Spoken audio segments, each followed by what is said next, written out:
పింఛం విప్పిన నెమలికి మల్లె తొలకరి జల్లుల మేఘం మల్లె అలజడి హృదయం మాడిన కూచిపోడి రంగుల దిద్దిన బొమ్మకు మల్లె కవితలు వద్దిన పుస్తక మల్లె సంతోషంలో ముద్దుగా ఈ అమ్మాడి ఆరారు ఋతువుల అందం ఒకటిగా కలిపి వింతలు ఏడు పక్కకు జరిపే కొత్తగా పుంతలు తొక్కెను ఈ అరవిందం అమ్మమ్మో తాండవమాడే కృష్ణుడి నుండి వేణువ గానం తీయగ పండి రాధకు ప్రాణం ఉప్పొంగే ఆనందం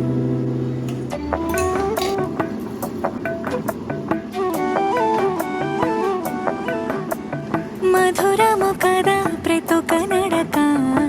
నీతో కలిసేలా తరగని కథ మనదే కనుక మనసు మురిసినిలా ఉసురేమో నాదై